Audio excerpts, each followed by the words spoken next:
नमस्कार, मैं डॉक्टर सरला। आज का जो हमारा विषय है वो यह है कि हमारी जो प्रस्तावना है, हमारे जो संविधान में हमारे मूल अधिकार हैं, 6 मूल अधिकार हैं, हमारी प्रस्तावना है, हमारे जो नीति निर्देशक तत्व हैं और हमारे 11 मूल कर्तव्य।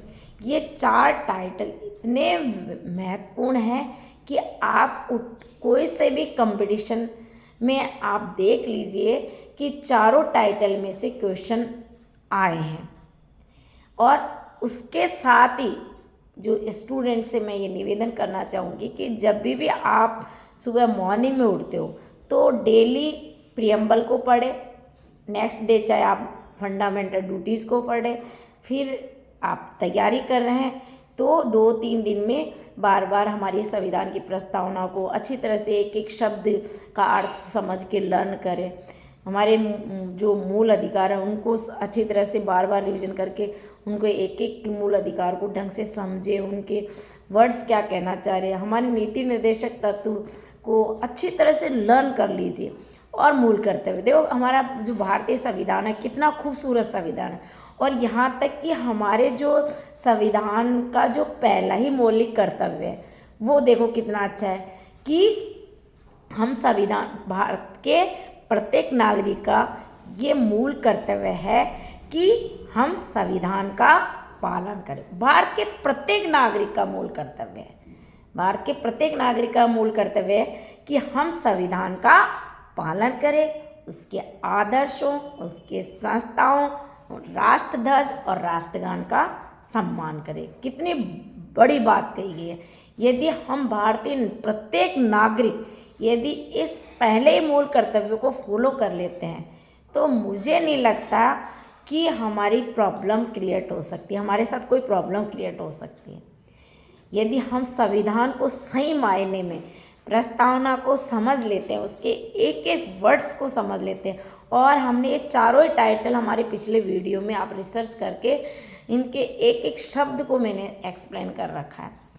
तो प्लीज़ सभी से मेरी विनम्र निवेदन है, रिक्वेस्ट है कि आप ये चारों टाइटल को अच्छी तरह से समझे। स्टूडेंट जो भी कंपटीशन की तैयारी कर रहे हैं वो अच्छी तरह से लर्न कर ले, क्योंकि यहाँ से ऑलमोस्टली क्वेश्चन आएगा 100%। और हम भारतीय नागरिक भी समझे ताकि हमारे जो मूल कर्तव्य, मूल अधिकार, हम यदि हमारे अधिकारों से वंचित हो रहे हैं तो यदि हम इनको समझ लेते हैं तो हम हमारे अधिकार से वंचित नहीं रहेंगे, क्योंकि हमें पावर है, क्योंकि जनता सर्वोपरि है, जनता जनार्दन है, जनता ही लीडर को चुनकर भेजती है, तो जनता ही लीडर को गद्दी से हटा सकती है। अतः जनता की वोट में वो ताकत है कि वो अपने अधिकार की लड़ाई स्वयं लड़ सकती है। ये चारों चीज़ आपके समझ में आ गई। अब हम बात करते हैं स्टूडेंट्स से कि स्टूडेंट्स अब अपने आप को पूरी तरह से कंपटीशन में झोंक दीजिए।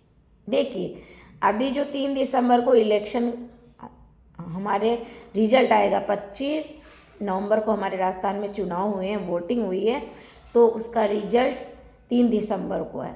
ठीक है, अब देखिए 3 दिसंबर को है, अब 3 दिसंबर को आपका रिजल्ट आएगा। जितने भी लीडर्स ने अच्छी मेहनत की है तो वो अपना रिजल्ट जमा लेंगे, अच्छी जनता के लिए काम किया है। ठीक उसी प्रकार स्टूडेंट्स को भी हमारा रिजल्ट दिखाना होगा कि हम कितना अच्छा काम कर रहे हैं। ठीक है ना, कि हम यदि हम ईमानदारी से मेहनत कर रहे हैं तो हमारा जो फर्स्ट अटैम्प्ट ही नहीं खोए, क्योंकि अब हमारा जो एग्ज़ाम का दौर है वो दिसंबर से जनवरी और अप्रैल तक शुरू हो जाएगा। जितने भी एग्ज़ाम पेंडिंग में थे वो अब शुरू हो जाएंगे, क्योंकि मई में फिर हमारे लोकसभा के चुनाव होंगे 2024 में।